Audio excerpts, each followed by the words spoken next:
Hello, this is X here. Welcome back to another Yu-Gi-Oh! Deck profile. Today we're going to be looking at an Invoker, Kaiju, Windwitch deck. This is also a championship deck, following on from one of the other recent ones that I've done. I believe the highest that this one is ranked was 2nd place, I believe. That's correct. So you're starting off with 3 Alistair, the Invoker, which is one of the main cards of the set, of course, because you will need this in order to fusion summon a lot of these monsters. And also, of course, when using this effect, you can send this card from your hand to the graveyard and target one fusion material you control, get into fast attack. Or if this card is normal or flip summoned, you can add in Invocation. So that's brilliant as well. Then I have a couple of Kaijus, the Thunder King Kaiju. We have Gadala, the Mystery Dust Kaiju, and Drugaron, the Mad Flame Kaiju. Then we have 2 Ghost Ogre and Snow Rabbits for a good hand trap, a Maxi. Then we have our tuners for the deck, which are also important for some of the, of course, synchro cards. So you have the Windwitch Glass Spell, 3 of them, a Windwitch Ice Spell, 3 of them, and also a Snowbell as well. So going to a few of these. The Glass Spell one, when this card is normal, especially when you can add 1 Windwitch monster to your deck to hand. So using this one, you can easily add one of the other ones to the deck because it can't search itself. Also, you can use effect once per turn. You can't special summon for monsters for the rest of the turn except for wind monsters. So because you've got this one which is designed for extra deck summoning as well. So you special summon this card from your hand, and then special summon 1 which one's from your deck. Amazing. You can try the monsters. But it can't be treated if you cannot special summon monsters from the extra deck the turn you activate this card, of course. Except level 5 or higher wind monsters, which I believe this one is. And then if this card is normal, you can fit 500 damage to your opponent, so a little bit of extra there as well. Then we have the Snowbell, which is also a tune. If you control 2 more wind monsters and no non-wind monsters, you can special summon this card from the hand. And when single monster uses this card as a single turn, cannot be destroyed by card effects. Really, really good, that one. So next up, we've got spells. We've got 2 Dark Holes, everybody knows what they're. Forbidden Chalice to negate your opponent's effects or you just increase your attack. Insult to Kaiju Slumber, destroys many cards in the first special summon in the top position. 2 Kaiju monsters with different names from your deck, 1 on each side, then they cannot change their position and must attack if able. During your main phase, during this turn, sent to gravity, you can banish this card and go to add 1 Kaiju monster from your deck to your hand. So. Then, of course, we have the main card of the deck, which is Invocation. So, essentially, for this, you will send the Alistair the Invoker and fusion materials. With the effect, the type of one of these bad boys, so say fire, wind, whichever one. So if summoned and invoked fusion monster this way, you can also banish monsters from your field or either player's graveyard. Very useful. If this card is in your graveyard, you can target 1 of your banished Alistair the Invoker, shove this card into the deck, and if you do, add that card to your hand. Really amazing. So essentially, use this to do one of this, and you can banish this one, for example, using I can't remember which one for one of these effects, and essentially you just keep reversing it and you can get them back infinite amount of times.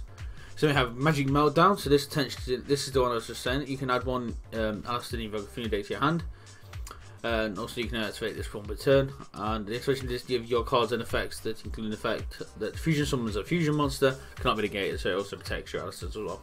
Also, your opponent's cards and effects cannot activate when a fusion summon monster fusion summon this way. So very useful again. Terraforming, just to help us get these out. 2 Twin Twisters, Upstart, Wonder Wand, so equipped to Spellcaster, which are these. Every single card in the deck, except for the Kaijus, of course, and Ghost Ogre. So equip this, gives 500 attack, and if the equipped monster is and this card, send them both to go ahead for 2 cards. So Compulse, 2 Mirror Forces, could be used for something else, say like a, is it Downing Mirror Force? Let's just have a look. Drowning Mirror Force. Mirror Force. There is another one which Mirror Force. Quaking Mirror Force is only one. Drowning Mirror Force is also a very good one as well. You could replace these. And it depends on personal preference, really. So Solemn Notice, but again you want to get it to go with, really. So say one solemn strike, 1 solemn warning, and a torrential tribute. So that is the main cards for the main deck. And then we go on to the fusion deck. So all of these first ones that you can see are all to do with Alistair the Invoker.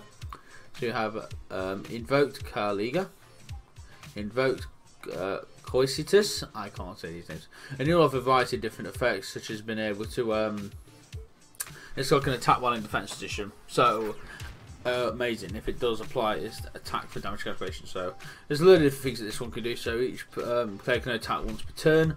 This is the big one, the Invoked Asylum. So then you would have to use one of these other fusion summon monsters and an invoked monster to in order to get this out. So this card is also treated as Dark, Earth, Water, Fire and Wind, which is amazing. And then once per turn, your new player's turn, you can target one invoked monster you control or in your graveyard, banish it, and all monsters your opponent controls the same attribute. Really good card. So then you have the invoked Magalencia, which is just a beta. Then we have a invoked Mechaba, which can send the same type of monsters from your hand to the graveyard to negate activations of effects. Then we have invoked Purgatrio, which will inflict piercing damage. Then you have Invoked Ragian, which can target one card on the field and change its face down defense. Again, very, very useful in some situations. You have Crystal Wing, everybody knows what that is, and Crystal Wing Single Dragon, and Clear Wing Single Dragon. Stardust, then we have Windwitch Winterbell. So you target one Windwitch monster, you go and inflict 200 damage equal to your opponent equal to the target's level, which is really good. So for this one, you can only inflict a maximum of 800 damage, but you know. Then during your player's battle phase, you can target one Windwitch monster you control. Special summon one monster from your hand with a level less than or equal to that monster. So essentially, you can use this, and you've got that on the field, get that, and especially summon that or one of them. So, and then of course Castell. Why not? And if you extra deck, side deck, sorry, depending on what you come to, you've got Artifacts Lancia, you got a Carmongius, the Sticky String Kaiju, then we have 3 a Book of Eclipse, another Interrupted Kaiju Slumber, depending on how you want to go for this deck. Mind Control, System Down, just banish all machine type monsters, so depending on what deck you're going against. Griswold Prison, 2 Starlight Roads, and again another System Down, which should go there. Okay, so that is it for this deck profile. So if you enjoyed, don't forget to punch the like button, leave a comment down below, of course subscribe if you're new to the channel. Also make sure to comment on Twitter, link down below as always. I do. And of course, I've been XLX, and I'll see you in the next Yu-Gi-Oh video, which will be of course an opening.